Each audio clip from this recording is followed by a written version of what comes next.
ਤੀਜਾ। ਘਰ ਪਹਿਲਾ। ਇੱਕ ਓੰਕਾਰ ਸਤਿਗੁਰ ਪ੍ਰਸਾਦ। ਮਨ ਮੈਲਾ ਸਭ ਕਿਛ ਮੈਲਾ, ਤਨ ਧੋਤੈ ਮਨ ਹੱਛਾ ਨਾ ਹੋਏ। ਇਹ ਜਗਤ ਭਰਮ ਭੁਲਾਇਆ, ਵਿਰਲਾ ਬੁਝੈ ਕੋਇ। ਜਪ ਮਨ ਮੇਰੇ ਤੂੰ ਏਕੋ ਨਾਮ, ਸਤਿਗੁਰ ਦੀਆ ਮੁਕੋ ਇਹ ਨਿਧਾਨ ਰਹਾ। ਸਿੱਧਾਂ ਕੇ ਆਸਣ ਜੇ ਸਿੱਖੈ, ਇੰਦਰੀ ਵਸ ਕਰ ਕਮਾਏ। ਮਨ ਕੀ ਮੈਲ ਨਾ ਉਤਰੈ, ਹਉਮੈ ਮੈਲ ਨਾ ਜਾਏ। ਇਸ ਮਨ ਕੋ ਹੋਰ ਸੰਜਮ ਕੋ ਨਾਹੀ, ਬਿਨ ਸਤਿਗੁਰ ਕੀ ਸ਼ਰਣਾਏ। ਸਤਿਗੁਰ ਮਿਲਿਆ ਉਲਟੀ ਭਈ, ਕਹਿਣਾ ਕਿਛੂ ਨਾ ਜਾਏ। ਭਣਤ ਨਾਨਕ ਸਤਿਗੁਰ ਕੋ ਮਿਲਦੋ ਮਰੈ, ਗੁਰ ਕੈ ਸ਼ਬਦ ਫਿਰ ਜੀਵੈ ਕੋਇ। ਮਮਤਾ ਕੀ ਮਲ ਉਤਰੈ, ਇਹ ਮਨ ਹੱਛਾ ਹੋਏ। ਮਮਤਾ ਕੀ ਮਲ ਉਤਰੈ, ਇਹੋ ਮਨ ਹੱਛਾ ਹੋਏ। ਵਾਹਿਗੁਰੂ ਜੀ ਕਾ ਖਾਲਸਾ, ਵਾਹਿਗੁਰੂ ਜੀ ਕੀ ਫਤਿਹ। ਧੰਨ ਧੰਨ ਸਾਹਿਬ ਸ੍ਰੀ ਗੁਰੂ ਗ੍ਰੰਥ ਸਾਹਿਬ ਜੀ ਮਹਾਰਾਜ। ਸਾਹਿਬਾਂ ਦੀ ਪਾਵਨ ਪਵਿੱਤਰ ਹਜ਼ੂਰੀ ਅੰਦਰ ਜੁੜ ਬੈਠੀ ਗੁਰੂ ਦੇ ਪਿਆਰ ਵਾਲੀ, ਗੁਰੂ ਦੀ ਸਾਜੀ ਨਵਾਜੀ ਗੁਰੂ ਖਾਲਸਾ ਸਾਧ ਸੰਗਤ ਜੀਓ। ਸਤਿਗੁਰੂ ਜੀ ਦੀ ਬੜੀ ਅਪਾਰ ਮਿਹਰ ਕਿਰਪਾ ਰਹਿਮਤ ਦਾ ਸਦਕਾ ਅੰਮ੍ਰਿਤ ਵੇਲੇ ਗੁਰੂ ਚਰਨਾਂ ਵਿੱਚ ਹਾਜ਼ਰੀ ਭਰਨ ਦਾ ਸੁਭਾਗ ਸਮਾਂ ਪ੍ਰਾਪਤ ਹੋਇਆ ਹੈ। ਅੰਮ੍ਰਿਤ ਵੇਲੇ ਤੋਂ ਨਿਤਨੇਮ ਦੀਆਂ ਬਾਣੀਆਂ ਦੇ ਜਾਪ ਹੋਏ, ਗੁਰੂ ਪਿਆਰਿਆਂ ਦੀ ਰਸਨਾ ਤੋਂ ਆਸਾ ਜੀ ਦੀ ਵਾਰ ਦੇ ਕੀਰਤਨ ਸਰਵਣ ਕੀਤੇ ਨੇ। ਆਓ ਅੰਮ੍ਰਿਤ ਦੀ ਬਾਣੀ ਦੀ ਅਮਰ ਕਥਾ, ਜੋ ਕਿ ਹਰ ਰੋਜ਼ ਗੁਰੂ ਚਰਨਾਂ ਵਿੱਚ ਬੈਠ ਕੇ ਆਪਾਂ ਸਰਵਣ ਕਰਦੇ ਹਾਂ, ਸਰਵਣ ਕਰੀਏ।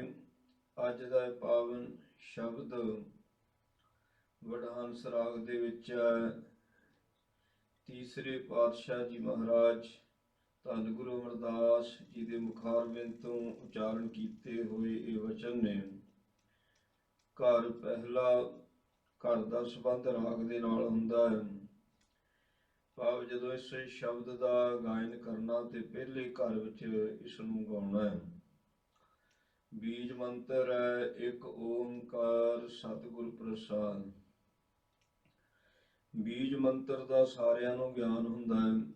ਮਹਾਰਾਜ ਨੇ ਬਾਣੀ 'ਚ ਜ਼ਿਕਰ ਕੀਤਾ, ਬੀਜ ਮੰਤਰ ਸਰਬ ਕੋ ਗਿਆਨ। ਸੋ ਚਾਹੇ ਸਾਨੂੰ ਉਹਦੀ ਬੋਲੀ ਸਮਝ ਆਉਂਦੀ ਚਾਹੇ ਨਹੀਂ ਆਉਂਦੀ, ਪਰ ਬੀਜ ਮੰਤਰ ਦਾ ਗਿਆਨ ਉਹਦੇ ਵਿੱਚ ਹੈ। ਚਾਹੇ ਪਸ਼ੂ ਹੈ, ਚਾਹੇ ਪਕਸ਼ੀ ਹੈ, ਕੀੜਾ ਮਕੌੜਾ, ਜੋ ਮਰਜ਼ੀ ਬੀਜ ਮੰਤਰ ਸਾਰਿਆਂ ਦੇ ਵਿੱਚ ਹੈ। ਜਿਵੇਂ ਅੱਗ ਦੀ ਆਪਣੀ ਇੱਕ ਬੋਲੀ ਹੈ, ਠੰਡ ਦੀ ਆਪਣੀ ਇੱਕ ਬੋਲੀ ਹੈ, ਪਾਣੀ ਦੀ ਬੋਲੀ ਹੈ। ਅੱਗ ਲੱਗੀ ਹੋਈ ਹੋਵੇ, ਅੱਗ ਨੇ ਉਹਨੂੰ ਕਿਹੜਾ ਰਸਨਾ ਬੋਲ ਕੇ ਦੱਸੇਗੀ ਵੀ ਪਿੱਛੇ ਹਟ ਜਾਓ।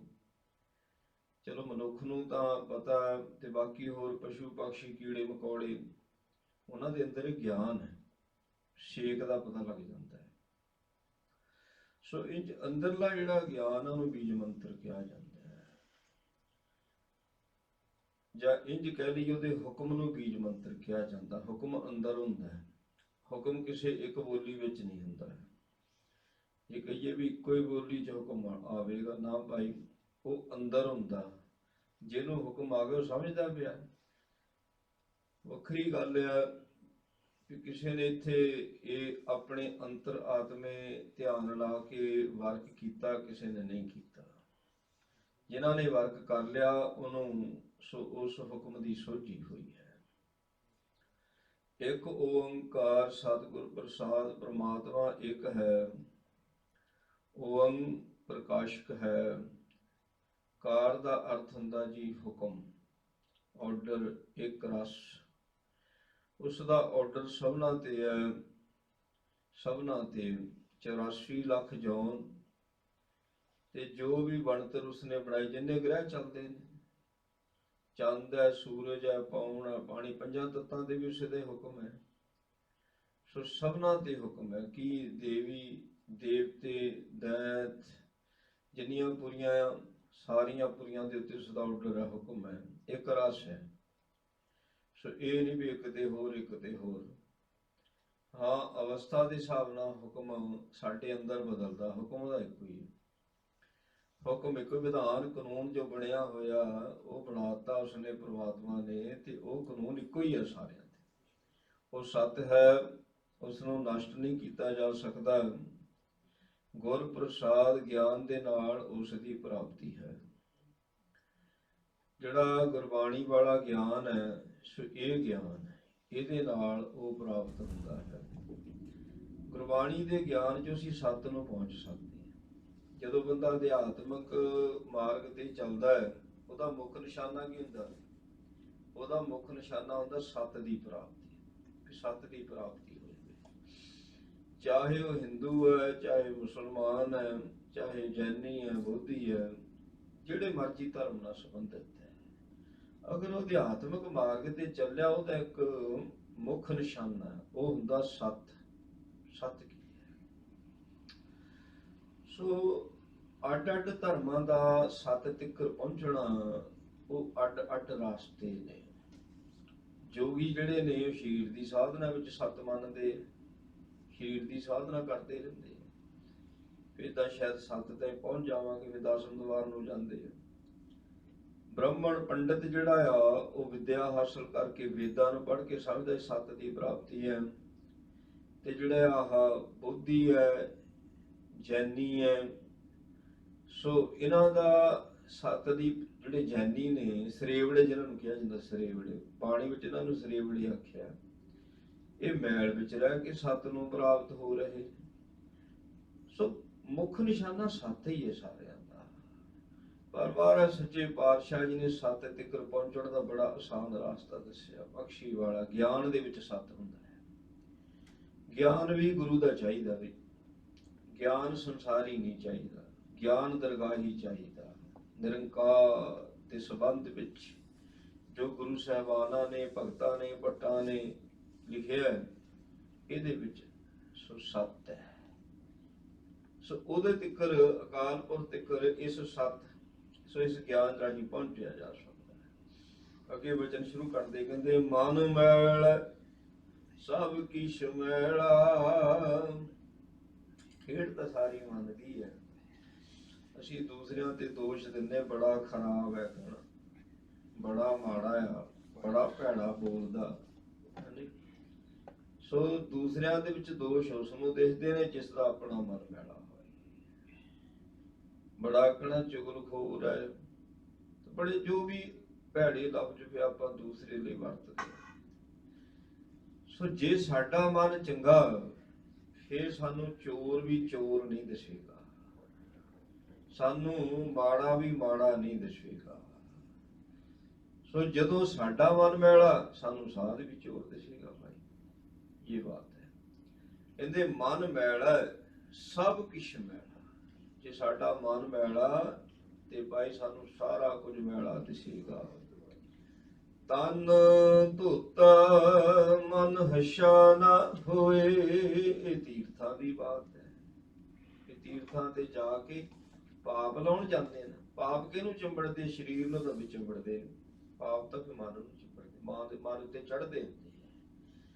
ਤੀਰਥਾਂ ਤੇ ਨਹਾ ਕੇ ਇੱਕ ਤਸੱਲੀ ਹੋ ਜਾਂਦੀ ਵੀ ਪਾਪ ਲੈ ਗਏ, ਤਸੱਲੀ ਹੋ ਗਈ। ਤੀਰਥਾਂ ਤੇ ਤਾਂ ਜਾ ਕੇ ਭਾਈ ਸਰੀਰ ਧੋਤਾ ਜਾ ਸਕਦਾ, ਮਨ ਤਾਂ ਅੰਦਰਲੇ ਤੀਰਥ ਵਿੱਚ ਧੋਤਾ ਜਾਂਦਾ, ਜਿੱਥੇ ਸੰਗਮ, ਜਿੱਥੇ ਤ੍ਰਿਵੇਣੀ ਹੈ, ਜਿੱਥੇ ਤ੍ਰਿਵੇਣੀ ਹੈ, ਜਿੱਥੇ ਮਨ, ਚਿੱਤ ਤੇ ਬੁੱਧ ਦਾ ਸੁਮੇਲ ਹੁੰਦਾ। ਹਿਰਦੇ ਵਿੱਚ ਤ੍ਰਿਵੇਣੀ, ਆਪਾਂ ਗੁਰਮਤਿ ਦੀ ਤ੍ਰਿਵੇਣੀ ਹਿਰਦੇ ਚ, ਯੋਗੀਆਂ ਦੀ ਤ੍ਰਿਵੇਣੀ ਮਸਤਕ ਦੇ ਵਿੱਚ ਹੁੰਦੀ ਹੈ। ਸੋ ਮਨ, ਚਿੱਤ ਤੇ ਬੁੱਧ ਜਦੋਂ ਇਕੱਠੇ ਇਹਨਾਂ ਦਾ ਸੰਗਮ ਹੁੰਦਾ, ਉੱਥੇ ਤ੍ਰਿਵੇਣੀ ਬਣਦੀ ਹੈ ਤੇ ਉਹ ਲਾਉਂਦੀ ਆ ਮੈਲ। ਤੇ ਆ ਬਾਹਰਲਾ ਜਿਹੜਾ ਜਲ ਹੈ, ਬਾਹਰ ਵੀ ਦੋ ਨਦੀਆਂ ਹੈ। ਪ੍ਰਯਾਗਰਾਜ ਤੁਸੀਂ ਜਾਓਗੇ, ਉੱਥੇ ਗੰਗਾ ਤੇ ਜਮਨਾ ਹੀ ਹੈ। ਉੱਥੇ ਜਿਹੜੀ ਗੁਪਤ ਕਹਿੰਦੇ ਤਸੱਲੀ ਦਿੰਦੇ, ਉੱਥੇ ਜਿਹੜੇ ਪੰਡਤ ਲੋਕ ਹੈ ਜੀ, ਤੋਂ ਗੁਪਤ ਹੈ ਜਿਹੜੀ ਸਰਸਵਤੀ ਹੈ ਨਹੀਂ, ਉੱਥੇ ਸੁੱਕ ਗਈ, ਕਦੋਂ ਦੀ ਸੁੱਕੀ ਪਤਾ ਹੀ ਨਹੀਂ। ਤੇ ਅਸਲ ਜਿਹੜੀ ਤ੍ਰਿਵੇਣੀ ਹੈ ਉਹ ਭਾਈ ਅੰਦਰਲਾ ਗਿਆਨ, ਜਦੋਂ ਸਾਨੂੰ ਮਨ ਚਿੱਤ ਬੁੱਧ ਦਾ ਗਿਆਨ ਹੋ ਜਾਂਦਾ, ਅਸਲ ਤ੍ਰਿਵੇਣੀ ਉੱਥੇ ਹੁੰਦਾ ਹੈ ਮਨ ਹੱਸ਼ਾ।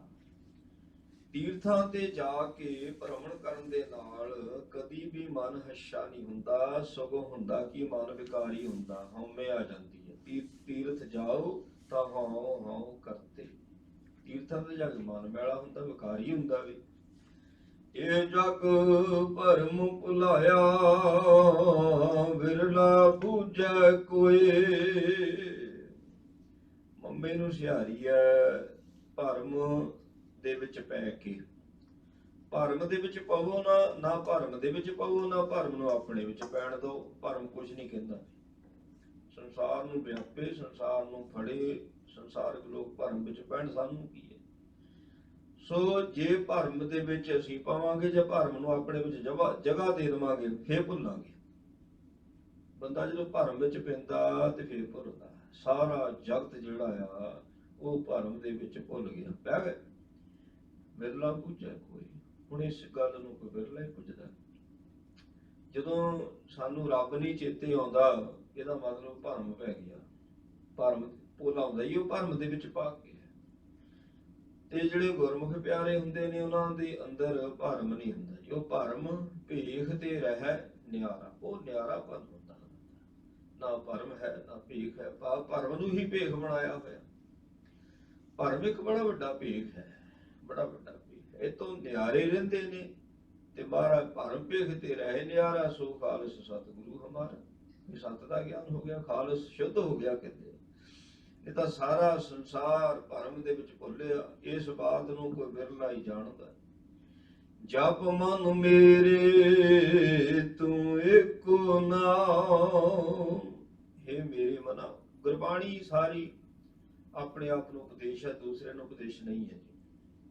ਜਿਹੜਾ ਪੜ੍ਹਨੇ ਵਾਲਾ ਉਹ ਆਪਣੇ ਮਨ ਨੂੰ ਕਹੇਗਾ, ਆਪਣੇ ਆਪ ਨੂੰ। ਜਿਹੜਾ ਸੁਣਦਾ ਉਹ ਵੀ ਆਪਣੇ ਆਪ ਨੂੰ ਕਹੇਗਾ। ਆਪਣੇ ਆਪ ਨੂੰ ਸੁਧਾਰਨ ਦੀ ਬਾਤ ਹੋ ਰਹੀ ਹੈ। ਹੇ ਮੇਰੇ ਮਨਾ, ਇੱਕੋ ਦਾ ਨਾਮ ਜਪ, ਇੱਕੋ ਦਾ, ਇੱਕ ਦਾ, ਜਿਹੜਾ ਇੱਕ ਹੈ। ਉਹ ਇੱਕ ਦਾ ਨਾਮ ਕੀ ਹੈ, ਕਿੱਥੋਂ ਸੋਝੀ ਆਉਂਦੀ ਹੈ? ਗੁਰਬਾਣੀ ਚੋਂ। ਗੁਰਬਾਣੀ ਦੀ ਵਿਚਾਰ ਕਰੋ ਭਾਈ। ਇੰਨੀ ਬਾਣੀ ਮਹਾਰਾਜ ਨੇ ਰਚੀ ਹੈ, ਕਾਹਦੇ ਵਾਸਤੇ ਰਚੀ ਹੈ? ਇਸੇ ਕਰਕੇ ਵੀ ਆਪਣੇ ਆਪ ਦੀ ਸਾਨੂੰ ਸਮਝ ਆ ਜਾਵੇ, ਨਾਮ ਦੀ ਸਮਝ ਆ ਜਾਵੇ।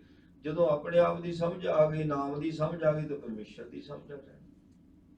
ਜਦੋਂ ਗੁਰਬਾਣੀ ਦੀ ਸਮਝ ਆ ਗਈ ਤੇ ਸਾਨੂੰ ਰੱਬੀ ਹੁਕਮ ਦੀ ਸਮਝ ਆ ਜਾਂਦੀ ਹੈ।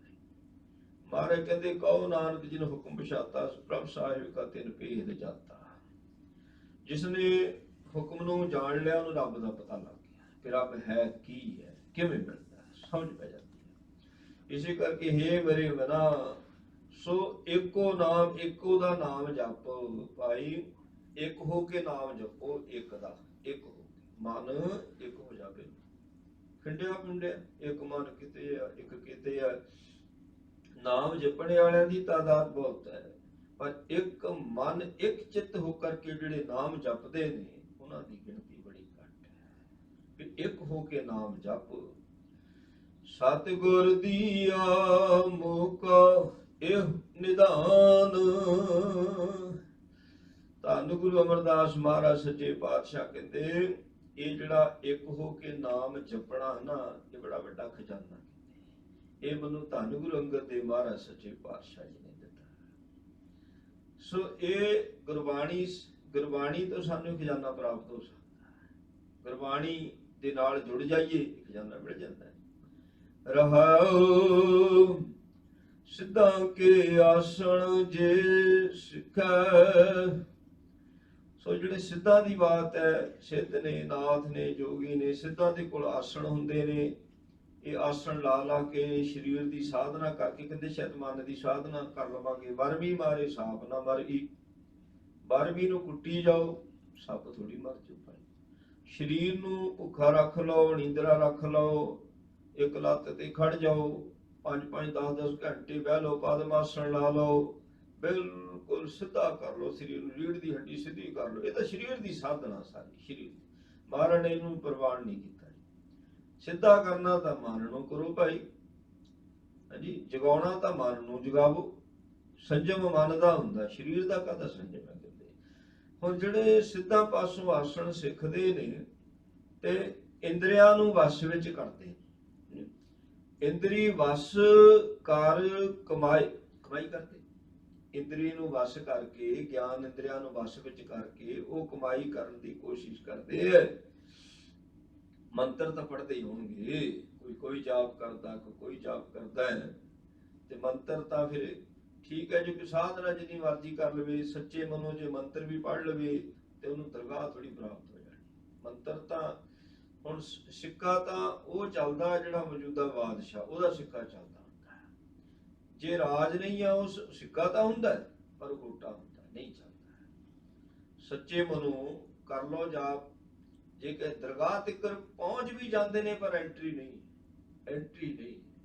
ਸੋ ਐਂਟਰੀ ਕਹਿੰਦੀ ਜਿਹੜਾ ਆ ਗੁਰਬਾਣੀ ਦਾ, ਨਾਲੇ ਗੁਰਬਾਣੀ ਨੇ ਕਿਹੜਾ ਮਨਾ ਕੀਤਾ, ਇੱਕ ਸਿੱਖ ਹੀ ਪੜ੍ਹ ਸਕਦਾ ਜੀ, ਹਨਾ, ਦੂਜਾ ਨਹੀਂ ਪੜ੍ਹ ਸਕਦਾ। ਮਹਾਰਾਜ ਕਹਿੰਦੇ ਸਾਰੇ ਪੜ੍ਹ ਸਕਦੇ ਆ, ਗੁਰਬਾਣੀ ਨੇ ਤਾਂ ਉਪਦੇਸ਼ ਸਾਰਿਆਂ ਨੂੰ ਦਿੱਤਾ ਹੋਇਆ, ਚੌ ਵਰਣਾ ਕੋ ਸਾਂਝਾ।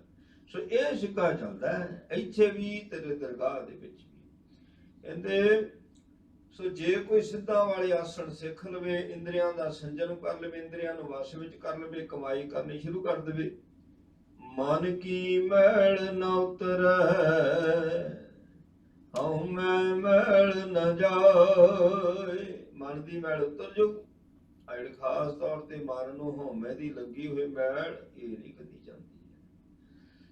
ਇਸ ਮਨ ਕਾ ਹੋਰ ਸੰਜਮ ਕੋ ਨਹੀਂ, ਬਿਨ ਸਤਿਗੁਰ ਕੀ ਸ਼ਰਣਾਈ। ਮਨ ਦਾ ਸੰਜਮ ਹੁੰਦਾ ਕੀ ਹੈ?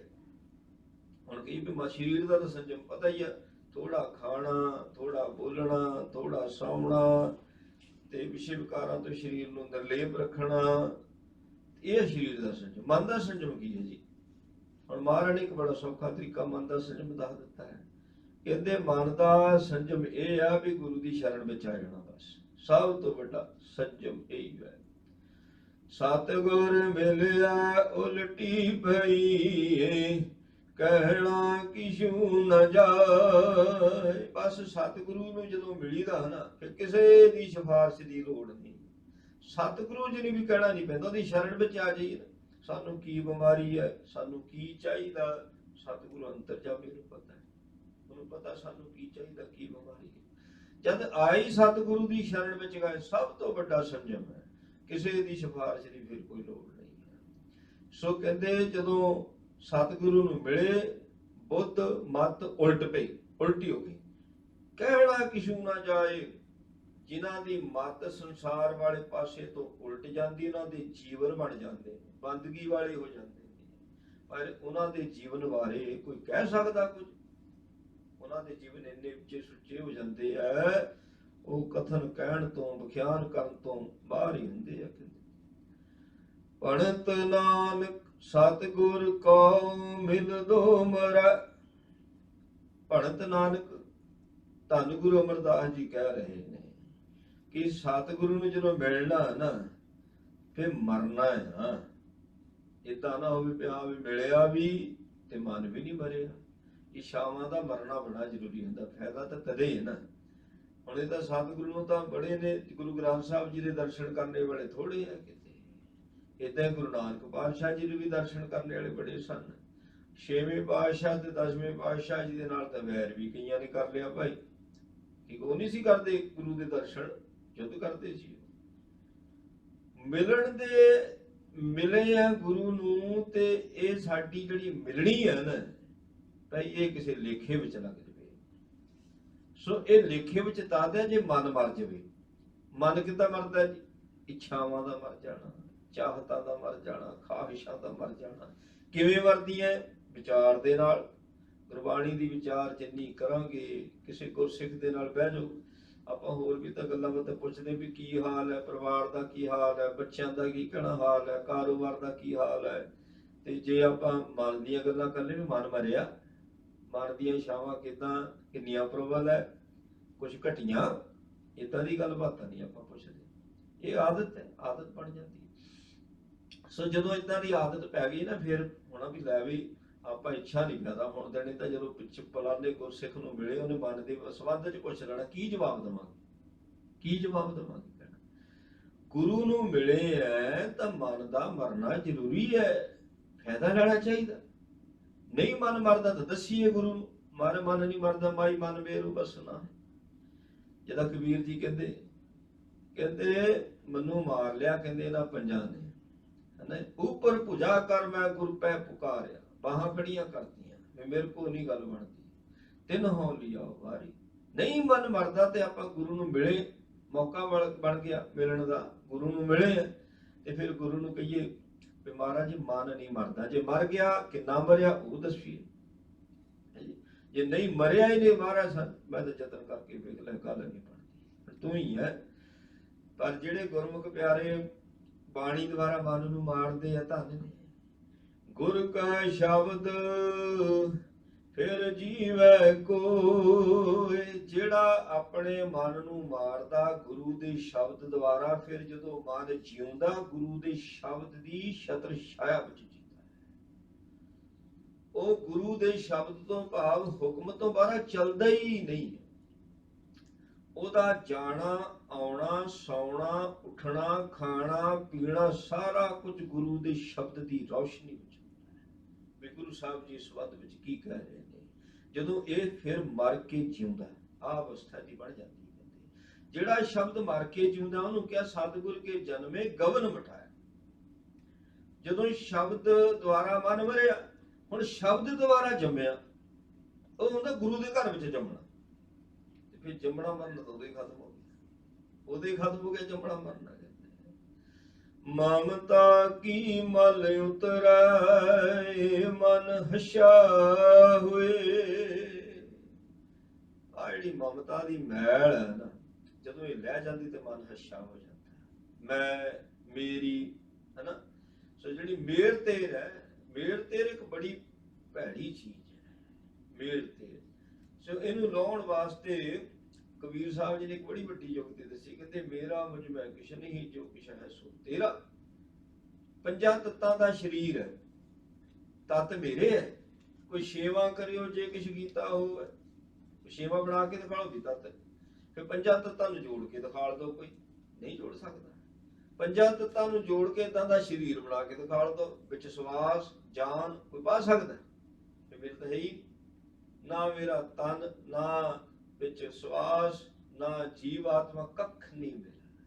ਜਦ ਇਹ ਨਹੀਂ ਮੇਰਾ ਤੇ ਜੋ ਇੱਥੇ ਸੰਸਾਰ ਵਿੱਚ ਮਿਲਿਆ ਇਹਦੇ ਚ ਕੁਝ ਮੇਰਾ ਹੈ? ਸੋ ਇਹ ਮਮਤਾ ਨੂੰ ਜਿੰਨੀ ਛੇਤੀ ਹੋ ਸਕਦਾ ਮਨ ਤੋਂ ਪਰੇ ਕਰਦੀ, ਬੜੀ ਵੱਡੀ ਮੈਲ ਹੈ, ਬੜੀ ਵੱਡੀ ਮੈਲ ਹੈ।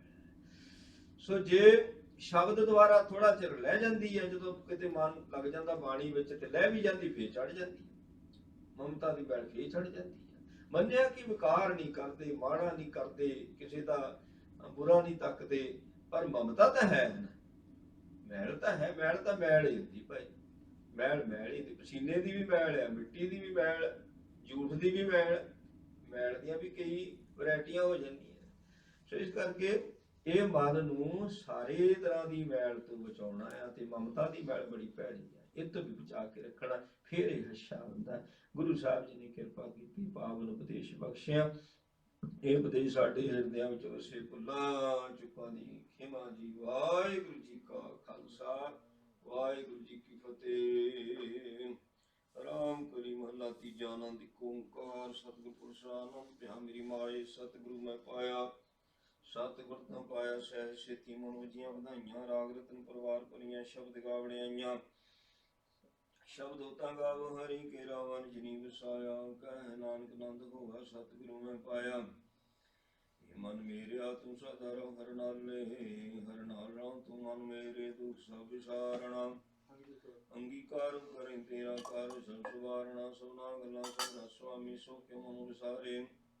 ਕਹਿ ਨਾਨਕ ਮਨ ਮੇਰੇ ਸਦਾ ਰਹੋ ਹਰਿ ਨਾਲੇ। ਸਾਚੇ ਸਾਹਿਬਾ ਕਿਆ ਨਹੀਂ ਕਰਤੇ ਰਹਿ, ਕਰਤਾ ਤੇਰੇ ਸਭ ਕਿਛ ਹੈ। ਜਿਸ ਦੇ ਸੋ ਪਾਵੇਂ, ਸਦਾ ਸਿਫਤ ਸਲਾਹ ਤੇਰੀ, ਨਾਮ ਮਨ ਵਸਾਵੇ। ਨਾਮ ਜਿਨ ਕੈ ਮਨੁਸਿਆ ਵਾਜੇ ਸ਼ਬਦ ਕਨੇਰੇ ਕਹਿ ਨਾਨਕ ਸੱਚੇ ਸਾਹਿਬ ਕਿਆ ਨਾਹੀ ਕਰਤੇ ਰੇ ਸਾਚਾ ਨਾਮ ਮੇਰਾ ਆਧਾਰ ਹੂੰ ਸਾਚ ਨਾਮ ਆਧਾਰ ਮੇਰਾ ਜਿਨ ਭੁੱਖਾਂ ਸਭ ਗਵਾਈਆਂ ਪਰਸ਼ਾਨ ਸੁਖ ਮਨੈ ਵਸਿਆ ਜਿਨ ਇੱਛਾ ਸਭ ਪੁਜਾਈਆਂ ਸਦਾ ਕੁਰਬਾਨ ਕੀਤਾ ਗੁਰੂ ਵਿਟੋ ਜਿਸ ਦੀਆਂ ਵਡਿਆਈਆਂ ਕਹਿ ਨਾਨਕ ਸੁਣੋ ਸੰਤੋ ਸ਼ਬਦ ਹੋ ਕੇ ਆਰੋ ਸਾਚਾ ਨਾਮ ਮੇਰਾ ਆਧਾਰ ਵਾਜੇ ਪੰਜ ਸ਼ਬਦ ਤਿਤ ਕਰ ਸੁਭਾਗੇ ਸ਼ਬਦ ਵਾਜੇ ਕਾਲਾ ਜਿਤ ਕਰ ਧਾਰੀਆਂ ਪੰਚ ਦੂਤ ਦਵਸ ਕੀਤੇ ਕਾਲ ਕੰਠ ਕੁਮਾਰਿਆ ਗੁਰ ਕਰਮ ਪਾਇਆ ਦੁਰਜਨ ਕੋ ਸੇ ਨਾਮ ਹਰ ਕੇ ਲਾਗੇ ਕਹਿ ਨਾਨਕ ਤੈਸ ਕੋ ਤਿਤ ਕਰ ਅਨਹਦ ਵਾਜੇ ਅਨ ਸੁਣੋ ਬੜ ਭਾਗੀਓ ਸਗਲ ਮਨੋਰਥ ਪੂਰੇ ਪਾਰ ਬ੍ਰਹਮ ਪ੍ਰਪਾਇਆ ਉਤਰੇ ਸਗਲ ਵਿਸੂਰੇ ਦੁਖ ਰੋਗ ਸੰਤਾਪ ਉਤਰੇ ਸੁਣੀ ਸੱਚੀ ਬਾਣੀ ਸੰਤ ਸਾਜਨ ਭਏ ਸਰਸੇ ਪੂਰੇ ਗੁਰ ਤੇ ਜਾਣੀ ਸੁਣਤੇ ਪਨੀਤ ਕਹਤੇ ਪਵਿੱਤ ਸਤਿਗੁਰ ਹਾ ਭਰਪੂਰੇ ਬਿਨਵੰਤ ਨਾਨਕ ਗੁਰ ਚਰਨ ਲਾਗੇ ਵਾਜੇ ਅਨਹਦ ਤੂਰੇ ਸ਼ਲੋਕ ਪਵਨ ਗੁਰੂ ਪਾਣੀ ਪਿਤਾ ਮਾਤਾ ਧਰਤ ਮਹਤ ਦਿਵਸ ਰਾਤ ਦਾਈ ਦਾਇਆ ਖੇਲੇ ਸਗਲ ਜਗਤ ਚੰਗੀਆਂ ਬੁਰੀਆਈਆਂ ਵਾਚੇ ਧਰਮ ਦੂਰ ਕਰਮੀ ਆਪੋ ਆਪਣੀ ਕੇ ਨੜੇ ਕੇ ਦੂਰ ਜਿਨੀ ਨਾਮ ਤੇ ਆਇਆ ਗਏ ਮੁਸਕਤ ਕਹਾਲ ਨਾਨਕ ਤੇ ਮੁਖੇ ਜਨੇ ਕੀਤੀ ਛੁਟੀ ਨਾਲ ਜਿਨੀ ਨਾਮ ਤੇ ਆਇਆ ਗਏ ਮੁਸਕਤ ਕਹਾਲ ਨਾਨਕ ਤੇ ਮੁਖੇ ਜਲੇ ਕੀਤੀ ਛੁਟੀ ਨਾਲ। ਵਾਹਿਗੁਰੂ ਜੀ ਕਾ ਖਾਲਸਾ ਵਾਹਿਗੁਰੂ ਜੀ ਕੀ ਫਤਿਹ। ਠਾਕੁਰ ਅਰਦਾਸ ਜੀਓ ਪਿੰਡ ਸਭ ਤੇਰੀ ਰਾਸ ਤੁਮਾਰੀ।